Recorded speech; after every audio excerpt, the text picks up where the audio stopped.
ఏం డౌట్ ఏంటి మీది? అయ్యగారు ఆ విశ్వాసి వచ్చింది అయ్యగారు, మీరే సమాధానం చెప్పండి అయ్యగారు ఆయనకు. ఆయన నన్ను అడుగుతున్న డౌట్లు రోజు నేను చెప్పలేకపోతున్నా. మీరే మాట్లాడండి అయ్యగారు యెహోవా గురించి. ఆయనకు కొన్ని ఒక్క వాటికి కూడా సమాధానం చిక్కలేదంట అయ్యగారు. మళ్ళీ అడిగింది నేను. చిక్కలేదా? ఏం చిక్కలేదట? మాట్లాడండి అయ్యగారు, మీరు లైన్లో ఉన్నాడు.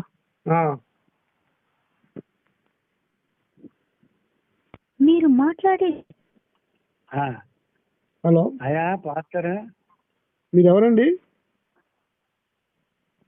హలో మీరు ఎవరు సార్ మీరు? ఇది పాస్టర్ గారా? అవునండి. అయ్యగారు ఈయననే నన్ను రోజు డౌట్లు అడుగుతున్నాడు యెహోవా గురించి. అయ్యగారు మీరు సమాధానం చెప్పండి అయ్యగారు. ఆయన డౌట్లు చాలా ఉన్నవి, పెద్ద పెద్ద డౌట్లు. మాకంత అనుభవం లేదు. మొన్న నేను అడిగినా కదా అయ్యగారు. ఓకే. అంకుల్ అడగండి. మీ డౌట్లు నన్ను అడిగారు కదా, నేను సరిగా అడగలేకపోయినా మా పాస్టర్ గారిని. మీరే సమాధానం అడగండి ఆయన డైరెక్ట్ గా.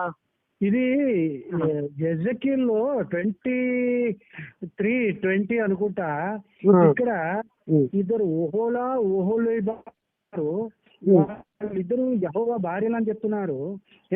ఇది నాకు అర్థం కావట్లేదు. మరి ఇలా ఉందండి, ఒకే తల్లికి పుట్టిన ఇద్దరు ఆడపిల్లలు ఉన్నారు,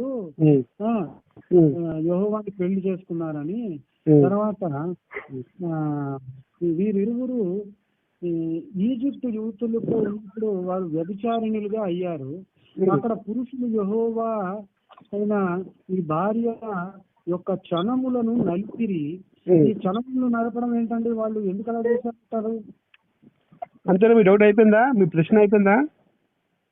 కాదు, వీళ్ళు భార్యలు అంటున్నారు, వీళ్ళ చనములు వాళ్ళు ఈజిప్ట్ లో వాళ్ళు పిసకడం ఏంటి? ఓకే, మీ ప్రశ్న అయిపోయిందా అంటున్నాను. మీకు జవాబు కావాలా వద్దా? కాదు, ఇంకోటి ఏమంటున్నారంటే కుచ్చములను పిసికిరి, వాళ్ళకి బిడ్డలు కూడా కలిగిరి అంటే మరి ఎలా అర్థం చేసుకోవాలి? నాకు అర్థం అవ్వట్లేదు. అయిపోయిందా? మీ ప్రశ్న అయిపోయిందా అంటున్నాను. ప్రశ్న ఇప్పటికైతే అయింది, చెప్పండి మరి. ప్రశ్న అయితే మీరు జవాబు చెప్తాను. మీరు ప్రశ్న వేసిన తర్వాత సైలెంట్గా ఉండాలి నేను చెప్పినంత వరకు ఫుల్గా. మళ్ళీ మధ్యలో మాట్లాడకూడదు. మధ్యలో మాట్లాడితే మీకు అర్థం అవ్వదు. సరే సరే సరే. పేరండి? నా పేరు జాన్ కొయ్య. జాన్ కొయ్య. కొయ్య, ఓకే. ఇప్పుడు దేవుడు అనే వ్యక్తికి శరీరం ఉండదు మనలాగా. ఆయన మనలాంటి మనిషి కాదు. ఆయన నరుడు కాదు. ఆయన ఆత్మస్వరూపుడు. అంటే తేజోమయ స్వరూపం. ఆత్మస్వరూపుడు. ఓకేనా? సో ఈ ఆత్మస్వరూపుడికి మనలాంటి కోరికలు, మనలాంటి బంధాలు అలా ఇలాంటివి ఉండవు. సో మనలాగా భార్య ఉండదు. ఎందుకంటే ఆయన ఆత్మస్వరూపుడు కదా, శరీరం ఉండదు కదా. ఆయన ఒక శక్తి. ఓకే, ఫస్ట్ ఇది మనం గమనించాలి. అయితే బైబిల్లో మనం దేవుణ్ణి అర్థం చేసుకోవటానికి, అంటే ఈ ఆత్మస్వరూపుణ్ణి అర్థం చేసుకోవటానికి కొన్ని పదజాలాలు రాశారు బైబిల్లో. అదేంటంటే దేవుడు మనకి వినండి ఫుల్గా. దేవుడు మనకి ఏమవుతాడంటే మనకి భర్త అయి ఉన్నాడు అని రాశారు బైబిల్లో. యెషయా గ్రంథంలో ఉందన్నమాట. ఓకేనా? మనకి భర్త అయి ఉన్నాడు అంటే అర్థం ఏంటంటే భార్యాభర్తల సంబంధం లాంటిది మనది, దేవుడిది.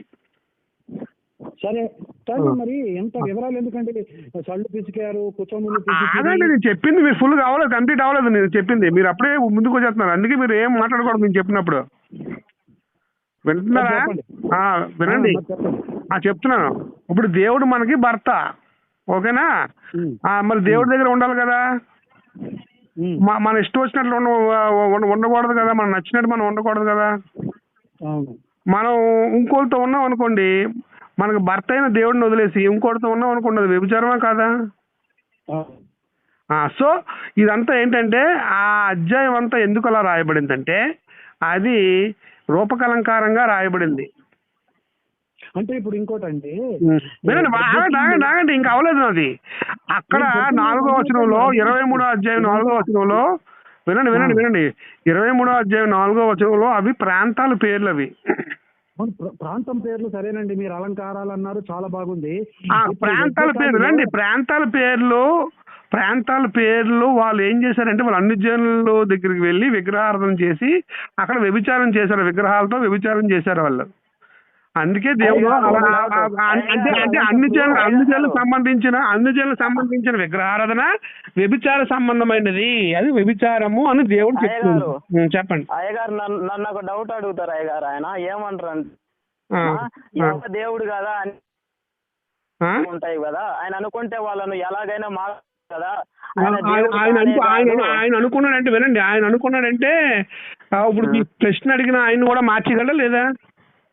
ఇప్పుడు ఆయన అనుకుంటే ఈ రాత్రికి ఆయన చంపగలరా లేదా? కాదండి, సరే అది జాన్ గారు ఒక విషయం ఏనండి. కాదు సార్, ఆయన అనుకుంటే దేవుడు అనుకుంటే మిమ్మల్ని ఇప్పుడు చంపగలరా లేదు దేవుడు? అవును, ఇవంతా దేవుడు అనుకుంటే బతికించగలరా లేదా? అంటే దేవుడు ఏంటంటే టైం ఇస్తాడు అందరికి.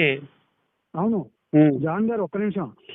ఎజికియల్ 23:20లో గాడిద గుర్రముల వంటి ఏమిటి పురుషాంగము ఉన్న వాళ్ళతో వాళ్ళ విటకాండ్రము ఏంటి గుర్రం లాగా కాచుకుంటున్నారు, గాడిదికి ఉండే మొడ్డలాగా ఉంది అని అంటున్నారండి. ఇదేమిటి నాకు అర్థం కావట్లేదు. గాడిద మొడ్డలు గుర్రంలా కాచుకుంటారు. వినండి సార్, మీరు అందుకే చెప్తున్నాను మీకు మీరు బూతులు మాట్లాడద్దు కానీ అక్కడ లేదు, కానీ అక్కడ మీరు చెప్పినట్టుగా లేదు.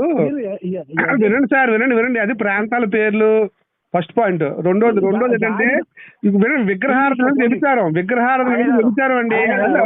విగ్రహారాధన దగ్గర వ్యభిచారం ఉంటుందా ఉండదా చెప్పండి. వినండి విగ్రహారాధన దగ్గర వ్యభిచారం ఉంటుందా ఉండదా? మీరు అడిగిన కరెక్ట్ చెప్పండి ఆన్సర్. విగ్రహారాధన దగ్గర వ్యభిచారం ఉంటుందా ఉండదా? విగ్రహారం దగ్గర ఉండదు కానీ ఇప్పుడు కాదండి, పండుగ వస్తే ఇప్పుడు మనకి విగ్రహారాధన అవుతుంటది. బయట పండుగ వస్తుంటే మరి అక్కడ రికార్డింగ్ చేస్తారా? రికార్డింగ్ చేస్తాను, తప్ప కాదా? రికార్డింగ్ బట్టలు ఇప్పండి చేయొచ్చా అది దేవుడి దగ్గర? చేయకూడదు. అది వ్యభిచారమా కాదా? అది వ్యభిచారమా కాదా? అది వ్యభిచారమా కాదా? అందుకే దేవుడు విగ్రహారాధన వ్యభిచారం అన్నాడు. అవును, అది కాదండి. ఇక్కడ పవిత్ర గ్రంథంలో గాడిద మొట్టలు ఏంటండి? ఇక్కడ కాదండి, పవిత్రమైన పండుగల్లో అది ఏంటి రికార్డింగ్ చేసి పెట్టారు?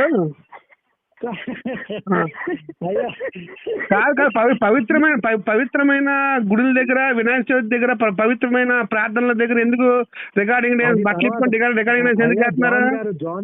ఆగండి సార్, నేను అడిగిందని చెప్పండి. ఇప్పుడు పవిత్రమైన పూజల దగ్గర, పవిత్రమైన పండుగల దగ్గర మీరు ఎందుకు రికార్డింగ్ పెడుతున్నారు?